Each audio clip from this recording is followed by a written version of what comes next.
إن الحمد لله نحمده ونستعينه ونستغفره ونعوذ بالله من شرور أنفسنا ومن سيئات أعمالنا من يهده الله فلا مضل له ومن يضلل فلا هادي له وأشهد أن لا إله إلا الله وحده لا شريك له وأشهد أن محمدا عبده ورسوله يا أيها الذين آمنوا اتقوا الله حق تقاته ولا تموتن إلا وأنتم مسلمون يا أيها الناس اتقوا ربكم الذي خلقكم من نفس واحدة وخلق منها زوجها وبث منهما رجالا كثيرا ونساء واتقوا الله الذي تساءلون به والأرحام إن الله كان عليكم رقيبا يا أيها الذين آمنوا اتقوا الله وقولوا قولا سديدا يصلح لكم أعمالكم ويغفر لكم ذنوبكم ومن يطع الله ورسوله فقد فاز فوزا عظيما وإن خير الكلام كلام الله وخير الهدي هدي محمد صلى الله عليه وسلم وإن شر الأمور محدثاتها وكل محدثة بدعة وكل بدعة ضلالة وكل ضلالة في النار أما بعد. Donc on continue l'explication du livre Al-Qawa'id al-Arba'a avec l'explication du Cheikh Salih al-Fawzan de ce livre.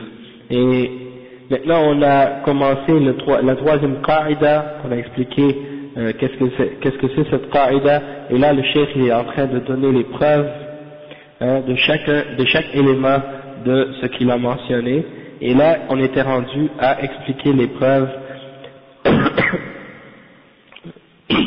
on était rendu à expliquer les preuves que certains parmi les êtres humains adorent ou certains parmi les mouchriquines au temps du prophète sallallahu alayhi wa sallam adoraient des pierres et des arbres.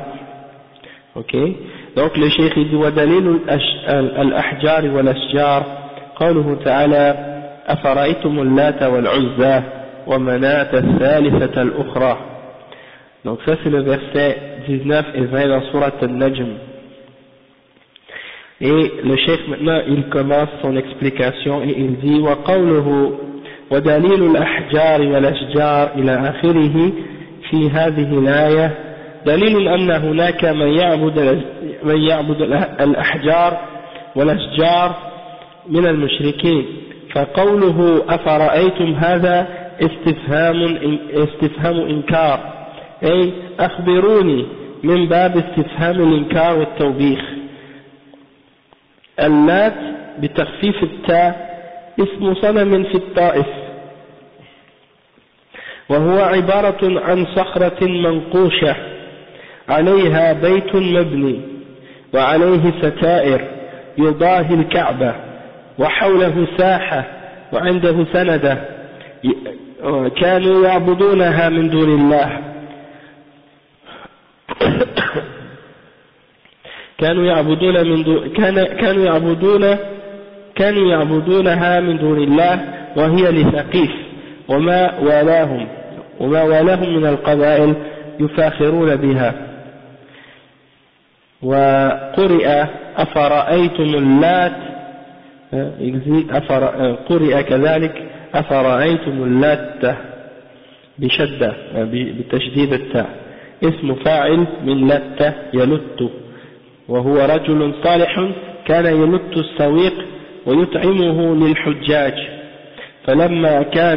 فلما مات بنوا على قبره بيتا وأرخوا عليه الستائر فصاروا يعبدونه من دون الله هذا هو اللات. Donc le cheikh il explique maintenant, il dit que la preuve que il y a des gens parmi les mouchriquines qui adoraient des roches et des arbres, c'est ce verset là qu'on a mentionné, qui est أفرأيتم اللات والعزى ومناة الثالثة الأخرى. N'avez-vous pas vu Al-Lat wal-Uzza et Manat? Donc il parle de trois parmi les divinités qui étaient adorées par les mouchriquines à l'époque du prophète sallallahu alayhi wa sallam, Al-Lat wal-Uzza wa Manat. Ok. Donc quand le cheikh il dit ici, et ce troisième, quand Allah subhanahu wa ta'ala dit avez-vous vu, c'est en fait une question dans le but de critiquer ou blâmer ces gens qui adorent ces idoles-là. Et il dit Allat wal Uzza. Allat c'est quoi? Il dit Bitarfif Atta, il dit Allat, c'est le nom d'une idole qui était adorée dans la ville de Taïf. Et c'est quoi? C'est une grosse roche qu'on a sculptée. Et dessus il y a une maison, ils ont construit dessus une maison sur ce gros rocher. C'est un gros rocher qui est creusé ou gravé ou sculpté, et puis on a construit dessus une maison et on a mis sur cette maison des rideaux ou des draps, un peu comme qu'on a fait sur la Kaaba, on met des rideaux noirs. Eh ben ils ont fait la même chose sur cette maison là pour imiter la Kaaba. Et autour de cette pierre il y a une place, il y a un espace vide, une grande espace, et puis il y a autour des gens qui sont là et qui s'occupent de cette pierre. Et les mouchriquins adoraient cette idole en dehors d'Allah, et elle appartenait à Saqif. C'était une idole qui appartenait à la tribu de Saqif et ceux qui étaient autour parmi les tribus, et ils étaient fiers de cette idole là. Et aussi on récite ce verset là, on le récite d'une autre façon également parmi les lectures de ce verset. Au lieu de dire Allat, on dit Allat avec le ta avec un shadda dessus, comme Latta, ok. Et ça c'est le nom d'une personne en fait, le nom d'une personne, c'est-à-dire c'est un homme pieux qui s'appelait, ou bien en fait c'est pas le nom d'une personne, c'est ismu fa'il, ça désigne une personne en fait. Et c'est parce que c'était une personne qui était pieuse et qui donnait à nourrir, qui nourrissait les hujjaj, les gens qui venaient pour le hajj. Il les nourrissait et leur donnait à boire. Et lorsqu'il est mort, on a construit sur sa tombe une maison et ils ont mis dessus des rideaux. Et donc, ils l'adoraient en dehors d'Allah. Et ça, c'est Allat. Ok? Donc, à l'origine, c'était un homme pieux. Comme les qubur aujourd'hui qui sont adorés en dehors d'Allah, à l'origine, c'est des hommes soi-disant pieux et des gens les ont pris comme des intermédiaires en dehors d'Allah. Ensuite, il y a Al-Uzza. Le cheikh explique que Al-Uzza, il dit Shajaratun min as-salam fi wadi Nakhla bayna Makkah wa Taif. حولها بناء وستائر وعندها سندة وفيها شياطين يكلمون الناس ويظن الجهال أن هذا الذي يكلمهم هو نفس هذه الشجرات أو هذا البيت الذي بنوه مع أن الذي تكلمهم هي الشياطين لتضلهم عن سبيل الله وكان هذا الصنم لقريش وأهل مكة ومن حولها أو ومن حولهم. Cheikh il dit que Al-Uzza c'est des arbres, c'est comme des arbres qui sont dans une vallée de dattiers entre Mecca et Taif, et autour de cet arbre, ou bien, je pense que c'est des arbres, en tout cas, autour de ces arbres il y a une construction et il y a des rideaux qui couvrent ces constructions-là ou ces murs-là. Et puis il y a des gens qui sont là pour s'en occuper également. Et il y a des shayatines qui sont dedans les arbres et qui parlent aux gens. Et les gens ignorants qui viennent pour les adorer, ils s'imaginent que ce sont les arbres qui leur parlent, alors qu'en réalité, ce sont les shayatines. Et donc, ils ont construit, il y a une maison qu'ils ont construite là-bas, et donc dans cette maison, ils pensent que c'est la maison qui leur parle, ainsi que les arbres, c'est ça qu'ils pensent. Et en fait, c'est les shayatines qui leur parlent pour les égarer du chemin d'Allah. Et cette idole, elle appartenait à la tribu de Quraysh et aussi aux gens de Mecca et ceux qui étaient autour d'eux. Ensuite, le cheikh, il parle de la troisième idole qu'il mentionnait, As-Salisa, c'est Manat. C'est Manat. Et Manat, c'est quoi? C'est une grosse pierre aussi, qui était dans un endroit proche d'une montagne qui s'appelle Qudayt. Cheikh dit, Manat, صخرة كبيرة في مكان يقع قريبا من جبل قديد أو قديد بين مكة والمدينة، وكانت لخزاعة والأوس والخزرج، وكانوا يحرمون من عندها بالحج ويعبدونها من دون الله. فهذه الأصنام الثلاثة هي أكبر أصنام العرب. Le cheikh il dit que Manat c'était une grosse roche, comme j'ai dit, près de l'endroit qui est près de la montagne de Qudayd, ou Qadid, et c'était près de Mecca, c'était entre Mecca et Medina, et ça appartenait à la tribu de Khuza'a et de Al-Aws et Al-Khazraj. Ces trois tribus-là, ils adoraient cette idole, et ils faisaient l'ihram à cet endroit-là pour aller faire le hajj avant l'islam. Ils adoraient Allah, et ils l'adoraient en dehors d'Allah. Oui, ils l'adoraient en dehors d'Allah.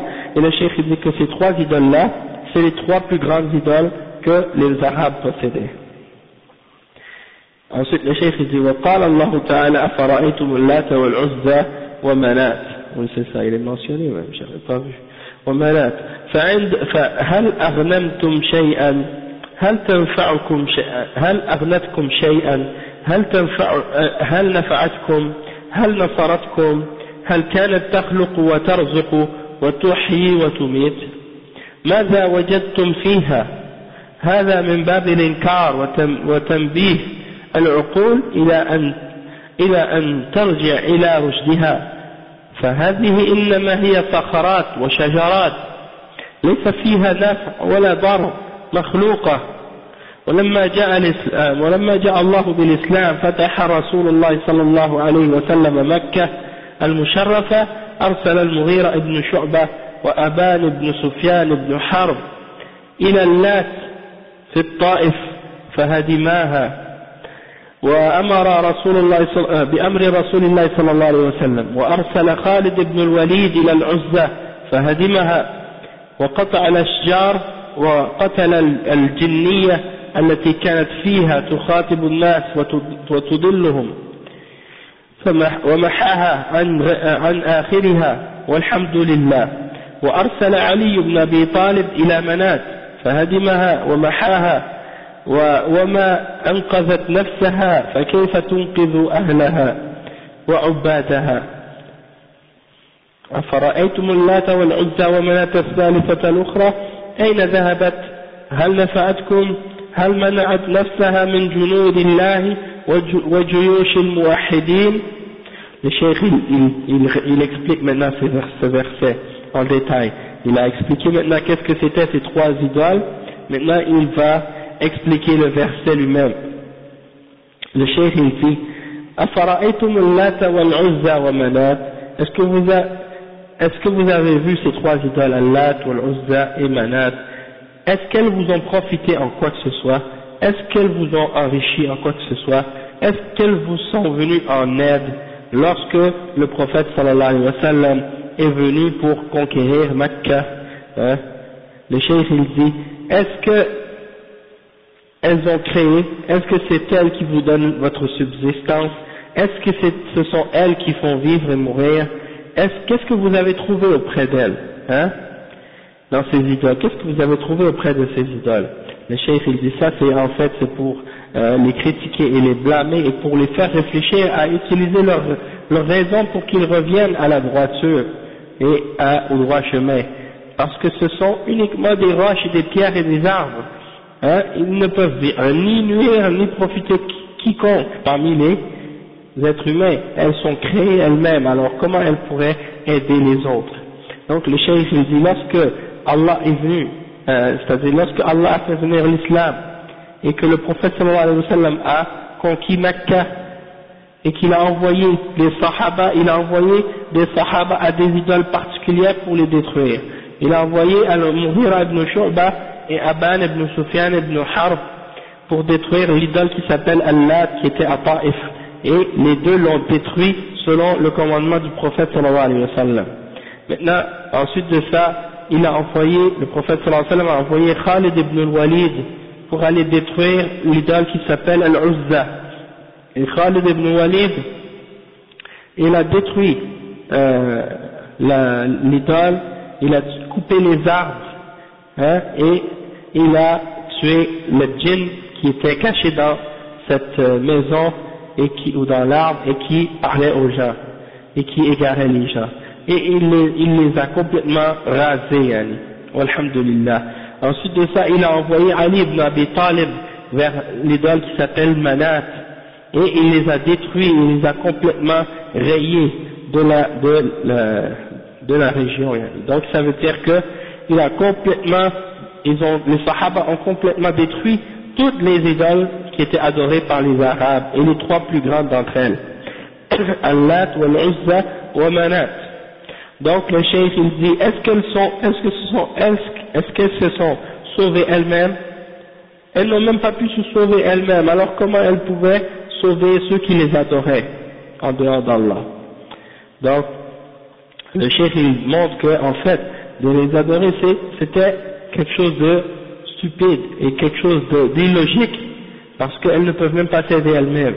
Et c'est comme souvent il y a des chouïrs qui mentionnent l'histoire que avant l'islam il y a un mushrik qui adorait les idoles, et puis il avait des idoles dans un temple ou dans une maison, et il est rentré et il a trouvé qu'un chien était en train d'uriner sur une idole. Alors il a chassé le chien pour que le chien cesse d'uriner sur l'idole, et après il s'est mis à réfléchir en lui-même, il a dit subhanallah, l'idole ne peut même pas se protéger elle-même de l'urine du chien, et moi je suis là en train de l'adorer. Donc il a réfléchi et puis il a accepté l'islam par la suite. Et donc ça des fois c'est bon pour expliquer aux enfants, hein. Parfois vous voyez des petits enfants qui ont des parents qui sont mouchriquines, et puis vous leur expliquez, des fois il y a des classes qui viennent visiter la mosquée des fois pour poser des questions sur l'islam et des trucs comme ça. Si c'est des enfants, on leur raconte des histoires comme ça pour les faire réfléchir, parce qu'il y en a des fois leurs parents c'est des bouddhistes ou des hindous ou d'autres croyances comme ça, ou des chrétiens, et là on leur donne des exemples pour montrer que tout ce qui est adoré en dehors d'Allah c'est des faussetés, et que ça ne mérite pas d'être adoré. Donc l'idole elle ne peut même pas se sauver elle-même, donc comment elle pourrait sauver les autres? Et le cheikh il dit أفرأيتم اللات والعزى, il mentionne le verset ومناة الثالثة الأخرى, n'avez-vous pas vu ces idoles-là? Où est-ce qu'elles sont parties maintenant? Est-ce qu'elles vous ont profité? Est-ce qu'elles se sont protégées elles-mêmes contre les armées d'Allah et contre les armées des muwahhidin qui sont sur le tawhid? Le cheikh dit فهذا فيه دليل على أن هناك من يعبد الأشجار والأحجار بل أن هذه الأصنام الثلاثة كانت هي أكبر أصنامهم، ومع هذا محاها الله من الوجود وما دفعت عنها ولا نفعت أهلها، فقد غزاهم رسول الله صلى الله عليه وسلم وقتلهم ولم تمنعهم أصنامهم هذا. فهذا فيه ما استدل له الشيخ رحمه الله أن هناك من يعبد الأحجار والأشجار. يا سبحان الله، بشر عقلاء يعبدون الأشجار والأحجار الجامدة التي ليس فيها عقول وليس فيها حركة ولا حياة. أين عقول البشر؟ تعالى الله عما يقولون علوا كبيرا. Le cheikh il dit que il y a donc une preuve ici, que celui qui adore les arbres et les pierres, c'est-à-dire il adore quelque chose de faux, et en fait qu'est-ce qu'il dit le cheikh, c'est que ça c'est la preuve dans ce verset qu'il y en avait qui adoraient ces choses-là malgré que c'est quelque chose de faux, et que ceux qui adoraient ces trois idoles-là, qui étaient les trois plus grandes idoles à l'époque, Allah subhanahu wa ta'ala a fait qu'elles n'existent plus par la suite. Et ces idoles-là ne les ont pas protégées, et puis elles ne leur sont pas venues en aide, et il ne leur a profité en rien. Et Allah subhanahu wa ta'ala a fait que son messager, ainsi que les mu'minines, les sahaba, combattent ces gens-là qui adoraient ces idoles-là, et qu'ils les détruisent complètement. et ces idoles-là n'ont rien fait pour les protéger. Donc ça prouve que le cheikh avait raison de mentionner que parmi les mouchriquins, il y en a qui adoraient les arbres et les pierres, et le cheikh il dit où est la raison des gens. Comment les êtres humains peuvent aller si bas que de commencer à adorer des pierres et des arbres, des choses inertes qui n'ont pas de raison, qui ne peuvent même pas bouger, qui ne sont même pas vivantes. Où est-ce quelle est la raison des gens qui font des choses pareilles? Donc ça c'est pour comparer l'exemple des gens parmi les musulmans aujourd'hui qui se disent musulmans et qui adorent des tombes et qui vont à la tombe des morts et qui leur demandent en dehors d'Allah subhanahu wa ta'ala. Ensuite, Cheikh Mohammed Abdul Wahhab il donne l'exemple d'un hadith pour montrer pour comparer entre qu'est-ce que certains mouchriquins font aujourd'hui et qu'est-ce qui a été mentionné à l'époque du prophète sallallahu alayhi wa sallam comme exemple de shirk. Cheikh il dit dans وحديث أبي واقد الليثي رضي الله عنه قال خرجنا مع النبي صلى الله عليه وسلم إلى حنين ونحن حدداء عهد بكفر وللمشركين سدرة يعكفون عندها وينتوون بها أصلحتهم يقال لها ذات أنواط فمررنا بسدرة فقلنا يا رسول الله اجعل لنا ذات أنواط كما لهم ذات أنواط الحديث. Donc le cheikh il mentionne le hadith de Abi Waqid al-Laythi radiyallahu anhu qui dit nous sommes sortis avec le prophète sallallahu alayhi wa sallam vers la ville de Hunayn et nous étions nouveaux dans l'islam, nous venions de quitter le kufr et les mouchriquins avaient l'habitude de mettre leurs armes, accrocher leurs armes sur un arbre pour essayer de donner une force. Ils croyaient que l'arbre pouvait donner une force ou une baraka à leurs armes, à leurs épées. Donc qu'est-ce qu'ils faisaient? Ils accrochaient leurs épées dans l'arbre pour essayer de donner une baraka ou de donner une force à leurs épées. Et les musulmans, ces musulmans-là qui étaient avec le prophète sallallahu alayhi wa sallam, ils venaient de quitter le kufr, donc ils étaient nouveaux dans l'islam, ils ne connaissaient pas toujours les détails de l'islam et les détails du kufr et du shirk, qu'est-ce que c'est la différence entre l'islam et le kufr. Donc qu'est-ce qui est arrivé, c'est qu'ils sont passés devant un de ces arbres que les mouchriquins utilisaient pour accrocher leurs épées et pour mettre la baraka dedans, soi-disant, et ils ont vu un autre arbre, ils ont dit ô messager d'Allah, désigne-nous un arbre à nous aussi, qu'on puisse nous aussi accrocher nos épées dans cet arbre pour donner à nos épées une baraka ou une force, quelque chose de ce genre. Et donc le messager d'Allah sallallahu alayhi wa sallam par la suite il a répondu en disant que qu'est-ce que vous faites, c'est exactement l'exemple que que le peuple de Moussa avait fait quand ils ont vu une idole. Ils ont dit ô Moussa, désigne-nous une idole comme eux ils en ont une. Et donc le cheikh il mentionne ce hadith, puis là maintenant le cheikh Salih al-Fawzan il va expliquer maintenant qu'est-ce que ça signifie. Le cheikh il dit وعن أبي واقد الليثي وكان ممن أسلم عام الفتح على المشهور سنة 8 من الهجرة يقال لها ذات أنواط. والأنواط là il explique la partie du hadith يقال لها ذات أنواط. والأنواط جمع نوط أو نوط وهو التعليق أي ذات التعاليق يعلقون بها أصلحتهم للتبرك بها.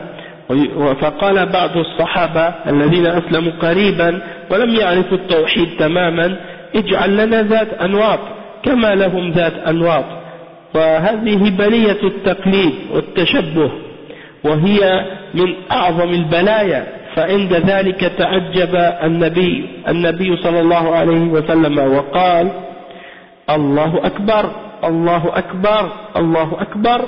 ما كان صلى الله عليه وسلم إذا أعجبه شيء أو استنكر شيئا فإنه يكبر. كان إذا أعجبه شيء أو استنكر شيئا فإنه يكبر أو يقول سبحان الله ويكرر ذلك. Donc le cheikh il explique, il dit premièrement que Abi Waqid al-Laythi fait partie des gens qui se sont convertis à l'islam l'année de la conquête, l'année qu'il a conquis Mecca. Et ça c'est ce qui est le plus connu à ce sujet-là, la 8e année du Hijra, après le Hijra. Le cheikh il explique la partie du hadith qui dit que l'arbre s'appelait Dhat Anwat, l'arbre sur lequel les mouchriquins accrochaient leurs armes, ça s'appelle Al-Anwat ou Dhat Anwat. Et Anwat c'est le pluriel de note, et ça veut dire quoi? Ça veut dire accrocher. Donc celle qui avait des choses accrochées dessus, un arbre sur lequel on accroche des choses. Ils accrochaient leurs armes pour mettre dedans la baraka, soi-disant. Donc certains parmi les sahaba qui venaient juste de se convertir à l'islam et qui ne connaissaient pas comme il faut le tawhid, ils ont dit, donnez-nous un arbre, désigne-nous un arbre comme les mouchriquines ont un arbre sur lequel on peut accrocher nos épées nous aussi. Et donc le cheikh il dit que ça fait partie des malheurs de qu'est-ce qu'on appelle le taqlid, c'est-à-dire de suivre l'exemple des gens d'une façon aveugle et d'essayer d'imiter les gens. Et ça c'est le cheikh il dit ça c'est parmi les plus grands malheurs auxquels on fait face, yani, nous les musulmans.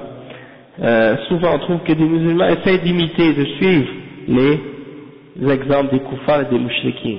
Donc le cheikh il dit, le prophète sallallahu alayhi wa sallam, lorsqu'il a entendu ça, il s'est étonné et il a dit Allahu Akbar plusieurs fois. Et donc le cheikh il dit que lorsque le prophète sallallahu alayhi wa sallam était étonné par quelque chose ou quand il n'aimait pas quelque chose, il disait Allahu Akbar pour exprimer son étonnement. Et parfois il disait aussi Subhanallah et il le répétait plusieurs fois. Et il a dit Innaha sunan. Wa alaykum salam wa rahmatullahi wa barakatuh. Il dit Innaha sunan ay at-turuq allati yaslukuha an-nas wa yaqtadi ba'duhum bi ba'd فالسبب الذي حملكم على هذا هو اتباع سنن الأولين والتشبه بالمشركين. Le cheikh il dit que le prophète sallallahu alayhi wa sallam a dit, il s'est exclamé Innaha sunan, c'est-à-dire ce sont les voies que les gens empruntent et ils se suivent les uns les autres là-dedans. Et qu'est-ce qui les amène à faire des choses pareilles? C'est du fait qu'ils suivent les exemples des premiers parmi les mouchriquins, c'est-à-dire ils essaient de leur ressembler. Donc le cheikh il dit قلتم والذي نفسي بيده ما كما قالت بنو إسرائيل لموسى اجعل لنا إلها كما لهم آلهة قال إنكم قوم تجهلون. Donc le cheikh il a dit que le prophète sallallahu alayhi wa sallam a dit tout de suite après, vous avez dit par celui qui détient mon âme en sa main exactement ce que les fils d'Israël ont dit à Moïse, à Moussa. Désigne-nous une idole comme eux ont une idole également. Et il a dit, certes, vous êtes un peuple qui êtes des ignorants ou qui agissait en ignorance. Et Moussa a dit, Moussa alayhi salam, لما تجاوز البحر ببني إسرائيل وأغرق الله عدوهم فيه وهم ينظرون مروا على أناس يعكفون على أصنام لهم من المشركين. وعليكم السلام ورحمة الله. فقال هؤلاء لموسى عليه السلام اجعل لنا إلها كما لهم آلهة قال إنكم قوم تجهلون. أنكر عليهم إن هؤلاء متبر ما هم فيه يعني باطل وباطل ما كانوا يعملون لأنه شرك. قال أغير الله أبغيكم إلها وهو فضلكم على العالمين. أنكر عليهم عليه الصلاة والسلام كما أن نبينا محمدا صلى الله عليه وسلم أنكر على هؤلاء ولكن هؤلاء وهؤلاء لم يشركوا. فبنو إسرائيل لما قالوا هذه المقالة لم يشركوا لأنهم لم يفعلوا. وكذلك هؤلاء الصحابة لو اتخذوا ذات أنواط لأشركوا ولكن الله حماهم. ولما نهاهم نبيهم انتهوا وقالوا هذه المقالة عن جهل ما قالوها عن تعمد فلما علموا أنها شرك انتهوا ولم ينفذوا ولو نفذوا لأشركوا بالله عز وجل. فالشاهد من الآية أن هناك من يعبد الأشجار لأن هؤلاء المشركين اتخذوا ذات أنواط، وحاول هؤلاء الصحابة الذين لم يتمكنوا العلم من قلوبهم حاولوا أن يتشبهوا بهم ولولا أن الله حماهم برسوله صلى الله عليه وسلم، لولا أن الله حماهم برسوله صلى الله عليه وسلم. Le cheikh il dit ensuite, Moïse, il explique le verset, en quelles circonstances ce verset-là s'est produit. Quand le peuple de Moïse ont dit, désigne-nous une divinité comme on en a une, comme eux ils en ont une aussi, pour qu'on puisse nous aussi l'adorer comme eux. Et donc, Allah subhanahu wa ta'ala les a traités par la suite, où il dit que Moïse a dit que ce sont un peuple d'ignorants et des choses de ce genre. Donc, le cheikh il explique, il dit que lorsque Moïse a fini de traverser l'océan, la mer, parce que vous savez que le Pharaon était en train de le pourchasser et qui a traversé, et Allah subhanahu wa ta'ala lui a permis de fendre la mer en deux. Et Moïse est traversé avec son peuple et Pharaon s'est fait noyer par la suite, parce que l'eau s'est raffermée sur lui et son armée. Et une fois qu'il a terminé de traverser, le peuple de Moïse sont arrivés et ils ont trouvé qu'il y avait un peuple qui était en train d'adorer auprès d'un idole. Donc, qu'est-ce qu'ils ont dit à Moïse? Ils ont dit, fais-nous une idole à nous aussi, ou donne-nous une idole à nous aussi, comme eux ils en ont une, et Moussa les a traités d'ignorants, de peuples ignorants. Et Moïse a dit à la suite de ça, ce peuple-là, ou ces gens-là qui adorent cette idole-là, ils sont en train de faire quelque chose de faux, et tout ce qu'ils font est faux, parce que c'est le shirk. Et Moïse leur a dit par la suite, est-ce que je vais vous donner, ou est-ce que je vais trouver pour vous autre que Allah subhanahu wa ta'ala comme divinité, alors que celui qui vous a préféré par-dessus toutes les créations dans le monde. Donc ça c'est le verset 139 et 140 dans Surat Al-A'raf. Après le cheikh dit, Moïse donc a blâmé, il a rejeté qu'est-ce que ces gens-là ont demandé. De la même façon que le prophète Mohammed sallallahu alayhi wa sallam a critiqué ou a blâmé les sahaba qui avaient demandé d'avoir un arbre tel que les mouchriquins avaient un arbre pour accrocher leurs épées. Et donc le cheikh il dit, toutefois, ni un ni l'autre n'ont fait de shirk. C'est-à-dire les sahaba, le peuple de Moïse n'avait pas fait le shirk quand ils sont passés auprès de l'idole. La même chose pour les sahaba, ils n'ont pas fait le shirk. Parce que il y a des gens de bid'a parmi les mouchriquins, parmi les musulmans qui essaient de réfuter la preuve qu'on utilise dans ce hadith. Ils disent, regardez, les sahaba ils ont demandé de prendre un arbre de ce genre et puis on les a pas traités de mouchriquins. Donc ça veut dire que qu'est-ce qu'ils ont fait, c'était pas shirk.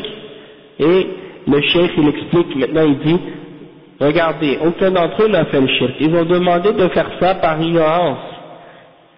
Ils n'ont pas fait ça avec connaissance, ils ont fait ça par ignorance. Ils étaient nouveaux dans l'islam, ils ne connaissaient pas tous les détails du tawhid. Et donc, le prophète sallallahu alayhi wa sallam leur a interdit de faire ça.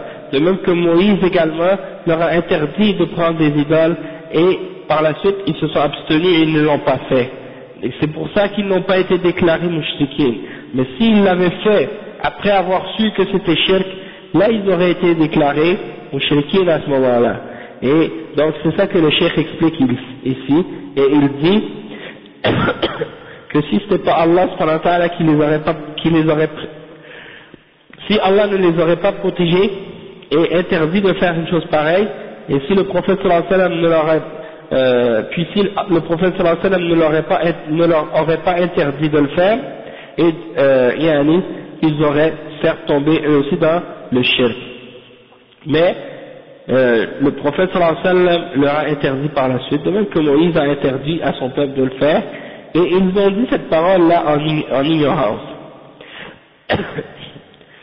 Après le chef dit que la preuve qu'on peut tirer de ce verset-là pour cette troisième règle qu'on est en train d'expliquer encore, c'est que il y a parmi les mouchriquines qui ont adoré les arbres et qui croient que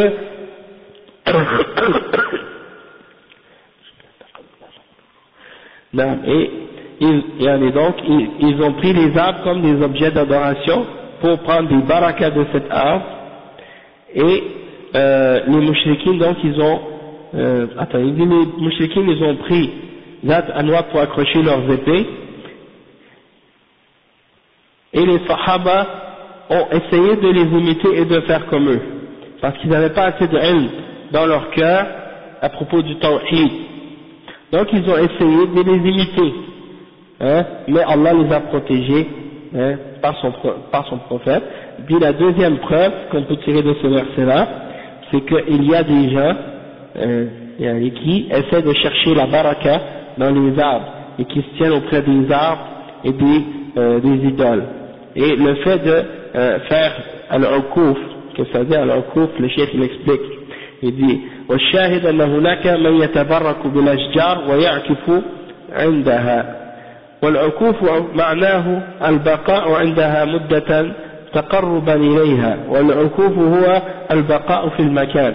Cheikh il dit qu'al-uquf ça veut dire quoi? Ça veut dire que tu restes à cet endroit-là pour adorer et pour te rapprocher de cet objet ou de cette chose. Et donc eux, c'est ça ce qu'ils faisaient, ils restaient auprès de cette idole. Les cheikhs ils disent auprès de cet arbre, auprès de cette idole pour chercher le baraka ou autre chose de ce genre. Il y a des gens aujourd'hui parmi les musulmans qui cherchent à trouver le baraka, alaykoum salam wa rahmatullah, auprès des arbres, auprès des murs, auprès des tombes et des choses de ce genre. Et ça, c'est exactement ce que faisaient les mouchriquines à cette époque-là. Le cheikh il dit donc فدل هذا على مسائل عظيمة. المسألة الأولى خطر الجهل بالتوحيد، فإن من كان يجهل التوحيد حري أن يقع في الشرك وهو لا يدري، ومن هنا يجب تعلم التوحيد وتعلم ما يضاده من الشرك حتى يكون الإنسان على بصيرة لئلا يؤتى من جهله، لا سيما إذا رأى من يفعل ذلك فيحسبه حقا بسبب جهله، ففيه خطر الجهل ولا سيما في أمور العقيدة. Le cheikh il dit il y a des points importants qu'on peut tirer de ce hadith-là. Premièrement, l'ignorance du tawhid c'est très dangereux, parce que si quelqu'un ignore le tawhid, c'est facile pour lui de tomber dans le shirk, et il ne sait même pas qu'il est tombé dans le shirk parce qu'il est ignorant. Et donc ça nous fait comprendre que c'est obligatoire pour un musulman d'apprendre le tawhid et d'apprendre ce qui s'oppose au tawhid, c'est-à-dire le shirk, pour que l'être humain soit capable de pratiquer sa religion avec compréhension et connaissance, et puis pour pas qu'il se fasse attraper par son ignorance. Et en particulier s'il voit des gens qui sont en train de faire quelque chose de faux, et lui il croit que c'est quelque chose de bien à cause de son ignorance.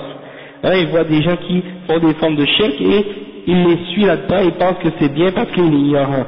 Et donc ça nous montre le danger de l'ignorance, et en particulier l'ignorance en ce qui concerne la croyance islamique. Deuxièmement, ثانيا في الحديث خطر التشبه بالمشركين وأنه قد يؤدي إلى الشرك.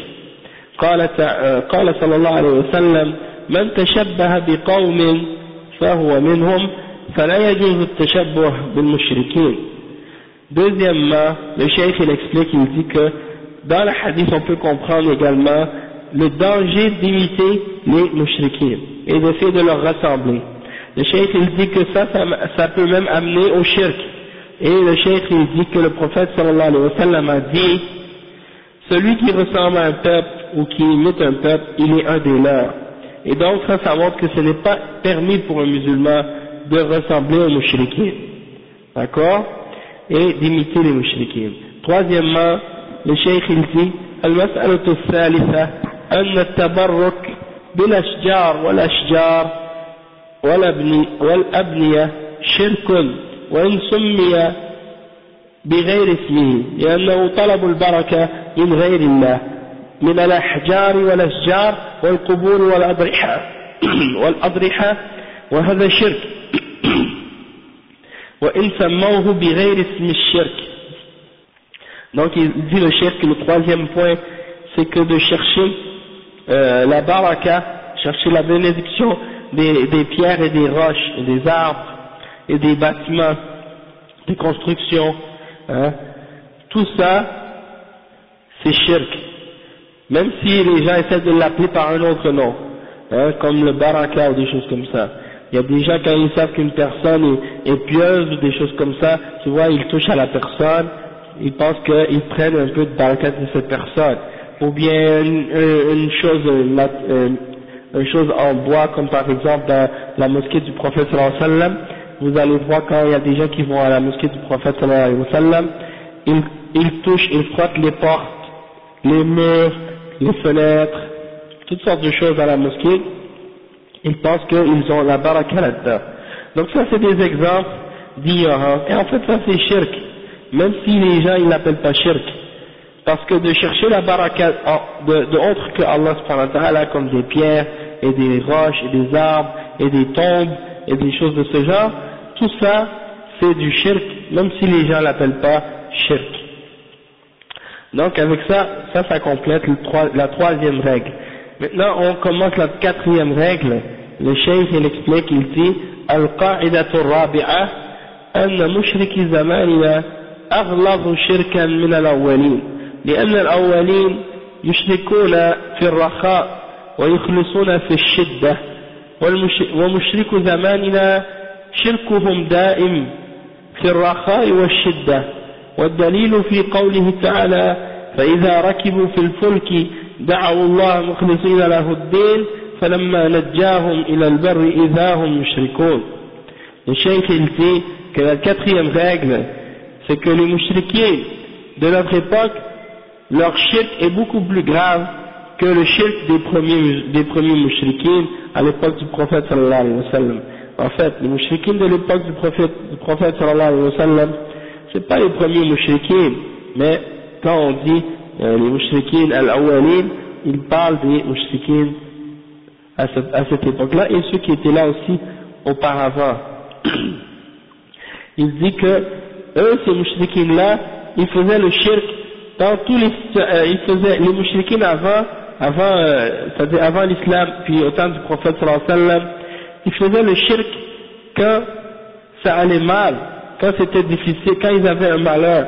Quand tout allait bien, ils les adoraient Allah seul. Et quand ils avaient des malheurs, ils adoraient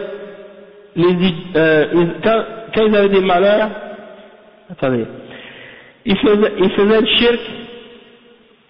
Ouais, attends, je vais recommencer ici parce que je me suis un peu mélangé. Le cheikh il dit que la quatrième règle, c'est que les mouchriquins de notre époque, leur shirk est beaucoup plus grave que le shirk des premiers mouchriquins. Les mouchriquins avant, là, le cheikh il dit que les mouchriquins avant, ils faisaient le shirk dans les moments d'aisance. Et quand ils avaient des difficultés, ils adoraient Allah seul. Ils ne faisaient pas le shirk. Wa alaykum salam wa rahmatullah. Ils faisaient juste le shirk quand ils avaient des problèmes, comme quand ils étaient sur la mer en bateau, puis qu'il y avait une grande tempête et qu'ils avaient peur de mourir, là ils adoraient Allah seul. Puis quand ils revenaient sur la terre ferme, là ils adoraient les idoles. Ça c'est l'exemple des mouchriquins. Quand tout allait bien, ils adoraient Allah subhanahu wa ta'ala seul. Non, ils adoraient les idoles, mais c'est le contraire. Quand tout allait bien, ils adoraient Allah seul. Quand ils avaient des problèmes, quand ça allait mal, ils adoraient les idoles. C'est ça? Non. Je me mélange tout le temps. Oui, c'est ça. Donc quand ça allait mal, ils adoraient Allah seul, puis quand tout allait bien, ils adoraient les idoles. Bon là c'est correct. Donc c'est ça, les mouchriquins de l'époque du prophète sallallahu alayhi wa sallam et d'avant, Quand tout allait mal, ils adoraient Allah seul. Quand tout allait bien, ils adoraient les idoles. Ok, bon ça c'est clair. Mais les mouchriquins d'aujourd'hui, ils font toujours le shirk. Même si ça va bien, même si ça va mal, ils font toujours le shirk. Parce que quand ils vont bien, ils invoquent les awliya et tout ça, et quand ça va mal, ils invoquent aussi les awliya et des choses de ce genre. Et quand ça va mal en particulier, les mouchriquins avant, ils faisaient pas le shirk quand ça allait mal. Les mouchriquins d'aujourd'hui, quand ça va mal, ils appellent d'autres qu'Allah. Ils vont crier Ya Abdul Qadir, Ya Tijan, Ya Fulan, Arithna, des choses comme ça. Hein? Ya Muhammad, Ya Ali, Arithna, ou des choses comme ça. Al-Madad Ya Ali, Al-Madad Ya Hussein, hein? Des choses comme ça. Donc ils crient pour demander l'aide de ces créatures-là, de ces êtres humains, en dehors d'Allah. Quand ça va mal, ils ont des problèmes. Tandis que les mouchriquins au temps du prophète sallallahu alayhi wa sallam, quand ça allait mal, ils faisaient quoi? Ils adoraient Allah seul. Donc ça veut dire quoi? Ça veut dire que le shirk des gens d'aujourd'hui, c'est plus grave que le shirk des gens du temps du prophète sallallahu alayhi wa sallam, les gens des mouchriquins, de Quraysh et les autres. Et le cheikh il mentionne la preuve de ça. Il dit فإذا ركبوا في الفلك دعوا الله مخلصين له الدين فلما نجاهم إلى البر إذا هم يشركون. Ça c'est le verset 65 dans Surat Al-Ankabut. Et à chaque fois que je parle de ce sujet-là, je me mélange tout le temps, à chaque fois. Donc Allah al-Musta'an. Le cheikh il explique maintenant cette règle-là, il va l'expliquer maintenant. Il dit القاعدة الرابعة وهي الأخيرة أن مشرك زماننا أعظم شركا من الأولين الذين بعث إليهم رسول الله صلى الله عليه وسلم.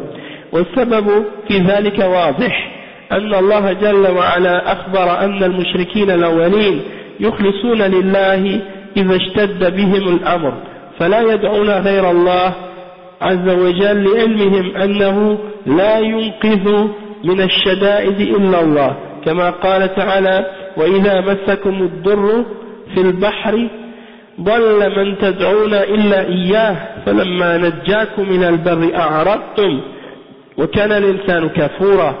وفي الآية الأخرى وإذا غشيهم موج كالظلل دعوا الله مخلصين له الدين يعني مخلصين له الدعاء فلما نجاهم من البر فمنهم مقتصد. وفي الآية الأخرى فلما نجاهم من البر إذا هم يشركون. فالأولون يشركون في الرخاء ويدعون الأصنام والأحجار والأشجار أما إذا وقعوا في شدة وأشرفوا على الهلاك فإنهم لا يدعون صنما ولا شجرا ولا حجرا ولا أي مخلوق وإنما يدعون الله وحده فإذا كان لا يخلص من الشدائد إلا الله جل وعلا فكيف يدعى غيره في الرخاء. Le cheikh il explique, il dit que les mouchriquins de notre époque ils font un shirk qui est plus grave que le shirk des premiers mouchriquins, ceux à qui le prophète sallallahu alayhi wa sallam avait été envoyé en premier. Et il dit la cause de ça c'est très clair, c'est que Allah subhanahu wa ta'ala nous a informé que les mouchriquins de l'époque du prophète sallallahu alayhi wa sallam et ceux qui étaient là avant aussi, ils faisaient quand ils avaient des difficultés, ils adoraient Allah seul. Hein? Ils avaient une difficulté, ils adoraient Allah seul et ils n'adoraient personne en dehors d'Allah parce qu'ils savaient que personne ne pouvait les sauver de ces difficultés-là excepté Allah subhanahu wa ta'ala. Et il mentionne des versets pour prouver ça, comme le verset 68 dans Surat Al-Isra. Et lorsque l'être humain est touché par un mal, lorsque un mal vous touche et que vous êtes dans la mer, hein, tout ce que vous adoriez en dehors d'Allah, vous l'oubliez excepté lui, c'est-à-dire excepté Allah. Et lorsque on vous a sauvé vers la terre ferme, vous vous détournez. Et l'être humain est certes ingrat. Hein. Et après, il mentionne un autre verset, c'est le verset 32 dans Surat Luqman, qui dit, et lorsque des vagues les couvrent, des vagues qui sont énormes, et il voit les vagues monter, il fait invoque Allah en lui vouant un culte exclusif, c'est-à-dire il l'adore lui seul et il n'invoque personne d'autre que lui, mais lorsqu'ils sont arrivés vers la terre ferme, les voilà qui cherchent une autre voie pour se détourner. Et aussi, il mentionne un autre verset qui dit, les voilà qui font le shirk. Lorsqu'ils arrivent à la terre ferme, les voilà qui commencent à faire le shirk comme ils faisaient auparavant. Donc, les mushrikoun, les premiers, ils faisaient le shirk quand ça, ils disaient فالأولون يشركون في الرخاء ويدعون الأصنام والأشجار. Donc les mushrikins, les premiers, quand tout allait bien, ils faisaient le shirk, ils invoquaient les idoles et les arbres et les pierres. Mais s'ils arrivaient dans une difficulté, ils avaient des problèmes, ils sentaient qu'ils allaient mourir bientôt ou ils avaient un danger, ils craignaient de périr, et bien là ils invoquaient ils laissaient tomber les idoles, ils laissaient tomber les arbres, ils laissaient tomber les pierres, ils laissaient tomber toutes les créatures et ils adoraient uniquement Allah subhanahu wa ta'ala. Et parce qu'ils savaient que personne ne pouvait les sauver de tous ces malheurs et de toutes ces difficultés-là, excepté Allah. Donc si c'était le cas, si c'est le cas que c'est seulement Allah qui peut vous sauver des difficultés, alors pourquoi vous adorez autre que lui lorsque vous allez bien et lorsque vous n'avez pas de problème? Ça c'est une contradiction. Et le cheikh il dit أما مشركو هذا الزمان يعني المتأخرين الذين حدث فيهم الشرك من هذه الأمة المحمدية فإن شركهم دائم في الرخاء والشدة لا يخلصون لله ولا في حالة الشدة بل كلما اشتد بهم الأمر اشتد شركهم ونداءهم للحسن والحسين وعبد القادر والرفاعي وغير ذلك. هذا شيء معروف يذكر عنهم العجائب في البحار وأنهم إذا اشتد بهم الأمر صاروا يهتفون بأسماء الأولياء والصالحين ويستغيثون بهم من دون الله عز وجل لأن دعاة الباطل والضلال يقولون لهم نحن ننقذكم من البحار فإذا أصابكم شيء هتفوا بأسمائنا ونحن ننقذكم. Le cheikh il explique, il dit, les mushrikins de notre époque, ceux qui sont venus maintenant ou plus tard, le cheikh il dit, ces mushrikins là, le shirk est arrivé chez eux parmi les gens de la Ummah du prophète Mohammed sallallahu alayhi wa sallam, et leur shirk à eux est continuel. C'est-à-dire, peu importe que ce soit l'aisance ou la difficulté, ils invoquent toujours autre que Allah. Et ils ne rendent pas leur culte exclusif pour Allah et pur pour Allah seul. Ni dans les temps de difficulté, ni dans les temps d'aisance. Et chaque fois qu'ils ont une difficulté, bien au contraire, c'est dans ces moments-là, contrairement aux mouchriquines d'avant, eh ben, c'est dans ces moments-là, eux, qu'ils préfèrent invoquer les autres en dehors d'Allah. Ok? Comme par exemple quand ils invoquent Al-Hassan, Al-Hussein, Abdul Qadir, Al-Rifa'i et d'autres en dehors de ceux-là. Et donc, le cheikh il dit ça, c'est une chose qui est bien connue et on entend parler de choses étonnantes lorsqu'ils vont en bateau et qu'ils vont sur la mer et qu'il y a des difficultés, des orages, des tempêtes, tu vois qu'ils commencent à appeler les noms de leurs awliya et des salihin et ils cherchent le secours de ces êtres-là en dehors d'Allah subhanahu wa ta'ala. Et le cheikh il dit, parce qu'il y a des gens qui appellent au mensonge et à l'égarement et qui leur disent, lorsque vous voulez qu'on vous sauve de la mer, invoquez et appelez nos noms, et si il y a un malheur qui vous touche, invoquez et appelez-nous et nous on va vous sauver. A'udhu billah. Donc le cheikh il dit, وكما يروى هذا عن مشايخ الطرق الصوفية واقرأوا إن شئتم طبقات الشعراني ففيها ما تقشعر منه الجلود مما يسميه كرامات الأولياء وأنهم ينقذون من البحار وأنه يمد يده إلى البحر ويحمل المركب كله ويخرجه إلى البر أو إلى البر وتتندى أكماه إلى غير ذلك من ترهاتهم الله المستعان وخرافاتهم وشركهم دائم في الرخاء والشدة فهم أغلظ من المشركين الأولين.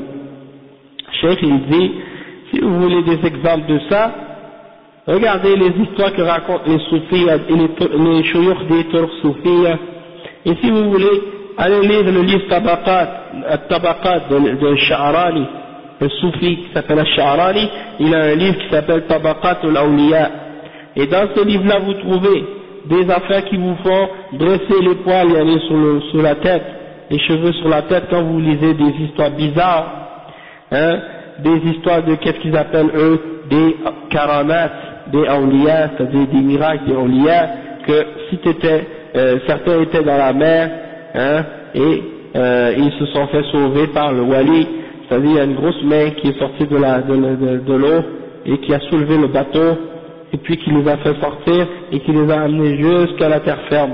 Ça c'est parmi les exemples des histoires que ces gens-là ils mentionnent dans leur livre, il y a parmi les superstitions et les mensonges qu'ils racontent. Et donc eux ces gens-là ils croient vraiment que quand ils vont appeler le wali c'est des choses comme ça qui vont se produire, yani que la main va sortir de l'eau puis des choses comme ça. Puis vous trouvez toutes sortes d'autres superstitions encore plus drôles, plus étranges que celle-là encore des fois. Et le Cheikh dit وأيضا كما قال الشيخ في كشف الشبهات ومن وجه آخر أن الأولين يعبدون أناسا صالحين من الملائكة والأنبياء والأولياء أما هؤلاء فيعبدون أناسا من أفجر الناس وهم يعترفون بذلك فالذين يسمونهم الأقطاب والأوغاث والأغواث لا يصلون ولا يصومون ولا يتنزهون عن الزنا واللواط والفاحشة لأنهم بزعمهم ليس عليهم تكاليف فليس عليهم حرام ولا حلال وإنما هذا للعوام فقط. Le Cheikh il dit que le Cheikh Mohammed ibn Abdul Wahhab il a aussi mentionné dans son livre Kashf al-Shubuhat qu'il y a aussi un autre point de vue par lequel on peut dire qu'ils sont pires, les mouchriquines d'aujourd'hui sont pires que les mouchriquines d'avant. C'est que les mouchriquines d'avant, quand ils invoquaient des êtres pieux, ils invoquaient parmi des anges et des prophètes et des hommes pieux, tandis que ceux qui sont aujourd'hui, ils prient ou ils demandent à des êtres qu'ils appellent awliya, mais qui en réalité ne sont même pas des awliya. Ça fait partie parfois des plus pervers parmi les hommes. Et ils reconnaissent cela eux-mêmes parce qu'ils disent que dans leur livre, tu vois quand ils parlent de leur awliya, même Al-Sha'rani il a mentionné ça des fois dans son livre, quand ils parlent de ceux qu'ils nomment comme étant des awliya, ils disent que par exemple ils ne faisaient pas la salat, ceux qu'ils ont décrit comme étant des qutb ou des rauf, ils disent ils ne faisaient pas la salat, ils ne jeûnaient pas, ils se préservaient pas de faire le zina ou de faire l'homosexualité ou d'autres péchés comme ça, al-fahisha, et des fois même ils disent qu'ils vivaient dans les poubelles ou dans les dépotoirs et qu'ils mangeaient avec les chiens, des trucs de ce genre, et ils croient que ça c'était des awliya et qu'étant donné qu'ils ont atteint le niveau de la perfection, de la pureté, dans le plus haut niveau dans la foi, ils n'avaient plus d'obligations dans la religion, ils n'avaient plus rien qui était halal ou haram pour eux, tout était halal pour eux, donc ils croient à des choses comme ça, et ça c'est wa alaykoum salam wa rahmatullah. Et celui qui a des doutes là-dessus ou qui ne croit pas en ça, il peut retourner à leur livre pour vérifier par lui-même qu'est-ce qu'ils ont écrit dans leur livre, et il va voir que c'est vrai. Il croit que les obligations dans la charia, le halal et le haram, c'est seulement pour les musulmans ordinaires, les simples musulmans, ça c'est obligatoire pour eux, tandis que pour les awliya et pour les soufis qui sont arrivés très loin dans le soufia, eux ça y est c'est fini, ils n'ont plus de halal, plus de haram, c'est fini pour eux. Et vous allez trouver des soufis qui vont nier ces affaires-là, mais en fait c'est une forme de taqiyya qu'ils utilisent pour camoufler et pour mentir et pour tromper les gens. Le cheikh il dit وهم يعترفون أن سادتهم لا يصلون ولا يصومون وأنهم لا يتورعون عن فاحشة ومع هذا يعبدونهم بل يعبدون أناسا من أفجر الناس كالحلاج وابن عربي والرفاعي والبدوي وغيرهم. وقد ساق الشيخ الدليل على أن المشركين المتأخرين أعظم وأغلظ شركا من الأولين، لأن الأولين يخلصون في الشدة ويشركون في الرخاء، واستدل بقوله تعالى فإذا ركبوا في الفلك دعوا الله مخلصين له الدين. وصلى الله وسلم على نبينا محمد صلى الله عليه وسلم وآله وصحبه أجمعين. Donc le cheikh il dit, wa alaykum salam wa rahmatullah, le cheikh Al-Fawzan il dit pour terminer, donc ces êtres-là sont pas des hommes pieux. Alors comment il les compare à des hommes pieux, à des prophètes? Et même si c'était des hommes pieux et des prophètes, ce serait quand même shirk de les invoquer en dehors d'Allah. Mais que dire si c'est pas des hommes pieux, c'est encore pire, hein? Et yani, donc le cheikh il dit donc ces gens-là qu'ils appellent ou qu'ils considèrent comme étant des awliya ou des asiyad, ils ne faisaient même pas la salat, ils ne faisaient même pas le jeûne, hein, ils se préservaient même pas de faire des grands péchés, et malgré ça, ils les adorent. Hein, ils adorent des gens qui sont parmi les plus pervers, et ils mentionnent des noms comme exemple Al-Hallaj. Al-Hallaj, c'était un exemple de ces gens-là que les soufis ils prennent comme un héros, parmi les soufis, parce que c'est un des premiers qui a, soi-disant selon eux, il a eu le courage de dire qu'il était Allah. Hein? Et il est monté sur la Kaaba, il a ouvert son manteau et il a dit Laysa fil jubbati illa Allah. Et dans ce manteau il n'y a rien excepté Allah. Donc ça c'est les gens qui croyaient en Wahdatul Wujud. Et il y a un autre qui s'appelle Ibn Arabi, hein, qui a aussi défendu cette même idée, de Wahdatul Wujud, qu'il ne faut pas distinguer entre le créateur et la créature. Hein, il a dit des choses de ce genre, semblables à celle de Al-Hallaj. Et il a des livres comme Fusus al-Hikam, Al-Futuhat al-Makkiya, des choses comme ça, puis dans ces livres-là, il défend ces notions-là, et il croit que son Dieu c'est le porc et le chien, et il dit des choses comme ça dans son livre, vraiment absurdes. Et la même chose pour Al-Rifa'i, hein, et Al-Badawi, Ahmad Al-Badawi. Ahmad Al-Badawi, qui venait du nord de l'Afrique et qui est parti du Maghreb, qui est allé jusqu'en Égypte, et qui est devenu saint maintenant, qui est adoré par environ 3 millions de musulmans, et il y a des gens qui se disent musulmans, qui vont l'adorer à sa tombe chaque année. Ils vont faire le Hajj à sa tombe en Égypte chaque année, Ahmad al-Badawi, et d'autres encore. Donc ça c'est des exemples. Puis si vous lisez les exemples ou les paroles des soufis dans leurs livres au sujet de ces hommes-là, vous allez voir des choses incroyables. Il y a des choses que la raison qu'une personne qui est raisonnable ne peut jamais accepter. Donc le cheikh il dit donc que Mohammed Abdul Wahhab a mentionné les preuves que les mouchriquins qui sont à notre époque aujourd'hui, ils sont plus graves dans leur shirk que les mouchriquins de l'époque du prophète sallallahu alayhi wa sallam, parce que les premiers, ils limitaient leur shirk au moment de difficulté, tandis que les mouchriquins d'aujourd'hui, ils le font même dans les moments de difficulté, et en particulier même dans les moments de difficulté. Tandis que les autres mouchriquins avant, ils faisaient dans les temps de facilité ou quand tout allait bien, et quand ils étaient en aisance, ils adoraient Allah seul, contrairement aux mouchriquins d'avant. Pardon? Ouais, c'est ça. Et le cheikh il mentionne le verset 65 dans Surat Al-Ankabut qui dit et lorsqu'ils montent dans le bateau, ils adorent Allah lui seul. Donc quand ils montent dans le bateau, دعوا الله مخلصين له الدين. فإذا ركبوا في الفلك دعوا الله مخلصين له الدين. فلما qu'est-ce qu'il dit? On a mentionné ce verset-là tout à l'heure, non?